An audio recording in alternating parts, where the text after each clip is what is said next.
সরকার যদি এই করিডোর দেওয়ার সিদ্ধান্ত থেকে সরে না আসে, অনতিবিলম্বে এই যে গণ অধিকার পরিষদের শক্তির সাথে আজকে যারা নতুন করে যুক্ত হয়েছে তাদের শক্তিতে আমরা যতটুকু বলিয়ান হয়েছি, এই শক্তি নিয়েই আগামীতে আবার রাজপথে নামা হবে। এই যে 3 জন ছাত্র উপদেষ্টা তারা সরকারের উপদেষ্টা পরিষদে গিয়েছেন, তারা এনসিপি গঠন করেছেন। সেখানে আসিফ এবং নাহিদ তাদের কন্ট্রিবিউশন আছে। আসিফ নাহিদ 19 সালে 2028 বছর পরে অনুষ্ঠিত ডাকসুতে আমাদের প্যানেল থেকে সাংস্কৃতিক সম্পাদক পদে নির্বাচন করেছিলেন। কিছু সময় ছাত্র অধিকার পরিষদে রাজনীতি করেছেন, ব্রেক নিয়েছেন। আসিফ 23 সাল পর্যন্ত ছাত্র অধিকার পরিষদের সাথে ছিলেন। তাদের একটা রাজপথে ভূমিকা ছিল। তারা এই আন্দোলন সংগ্রামের আমরা মনে করি পরিচিত মুখ হিসেবে, ছাত্র প্রতিনিধি হিসেবে এই সরকারে যাওয়ার পরে তাদের প্রথম এবং প্রধানতম দায়িত্ব হওয়া উচিত ছিল এই আহত আন্দোলনকারীদের সুচিকিৎসা নিশ্চিত করা, আহত এবং নিহতদের যথাযথ ক্ষতিপূরণ নিশ্চিত করা এবং আওয়ামী লীগের নিষিদ্ধ করার দাবিতে, গণহত্যার বিচারের দাবিতে সরকারের মধ্য থেকে একটা জোরালো প্রতিবাদ এবং প্রতিরোধ গড়ে তোলা। আমরা দেখলাম না, এখন রাজপথের কর্মসূচি দেখি, এগুলো মাইলেজ নেওয়ার কর্মসূচি আর বক্তব্য। তোমরা তো সরকারে ছিলা, নাহিদ তো সরকারে ছিল 6 মাস 7 মাসের মতো, আসিফ তো এখনো সরকার আছে, মাহফুজ যাকে মাস্টারমাইন্ড বলা হচ্ছে, আমাদের অনেক জুনিয়র বিশ্ববিদ্যালয় ছিল। আল্লাহকে হাজির নাজির করে বলছি, যে কয়েকদিন ছাত্রলীগের মার খেয়েছি, হামলা মামলার শিকার হয়েছি, ওই কয়েকদিন রাজপথেও দেখিনি, কিন্তু তাদেরকে মাস্টারমাইন্ড বানিয়ে দেওয়া হচ্ছে। এই কারণে বললাম যে ইতিহাস বিকৃত করার চেষ্টা চলছে। এবং আমরা বলছি যে আজকে শুরুর দিকে এই সরকারের প্রতি যেভাবে একটা সর্বদলীয় সমর্থন করে উঠেছিল, দল মত নির্বিশেষে সকল মানুষের একটা শ্রদ্ধা ভালোবাসা ডক্টর ইউনূস এবং তার সরকারের প্রতি তৈরি হয়েছিল, আজকে দল মত নির্বিশেষে রাজনীতিবিদ এবং সচেতন মানুষ আশঙ্কা করছে বাংলাদেশে আবার নাকি আরেকটা ফিলিস্তিন বানানোর চেষ্টা করা হয় কিনা, আমরা সেই আশঙ্কায় আছি।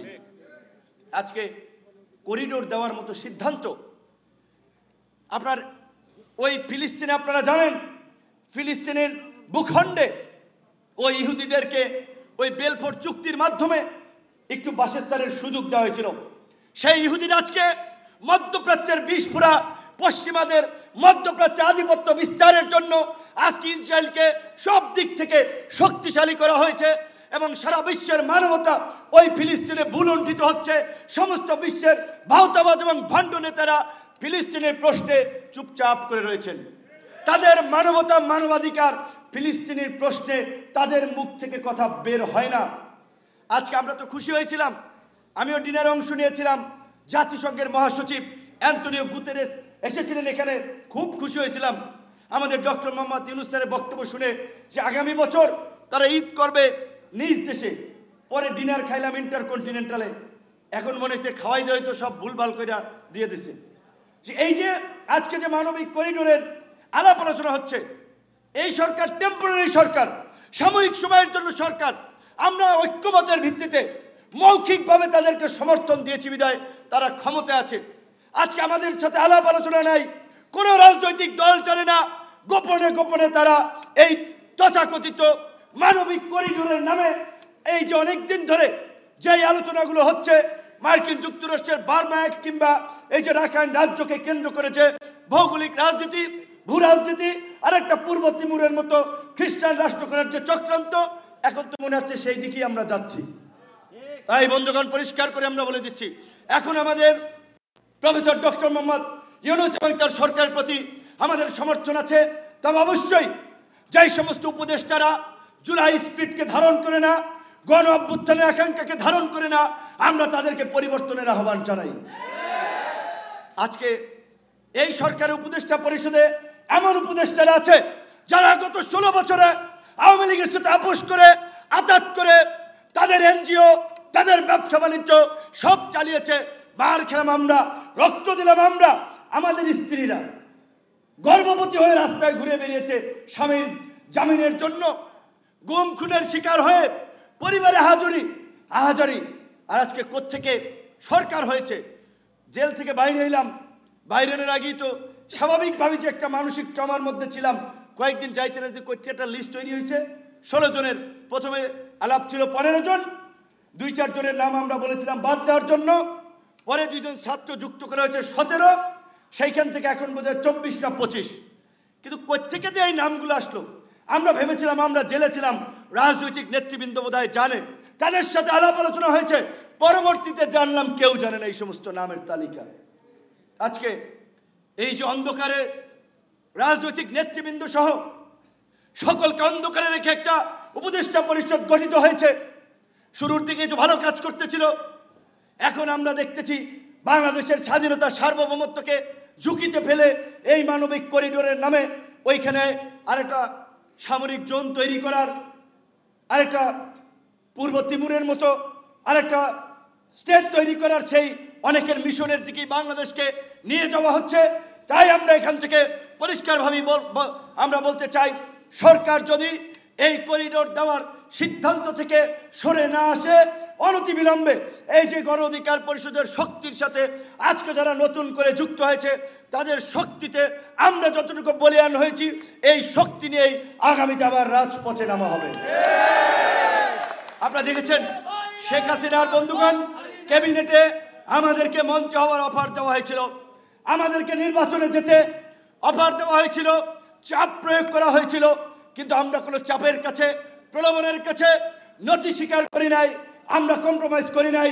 কিন্তু বাংলাদেশের ইতিহাস আছে, আমাদের মতো বয়সে, আমাদের মতো অবস্থানের থেকে ডাকসুর বিপিজিএস থাকা অবস্থায় অনেকেই স্বৈরাচার এরশাদের মন্ত্রিসভায় যোগ দিয়েছে, এমপি হয়েছে, বেইমানি করেছে, এই ইতিহাস আছে।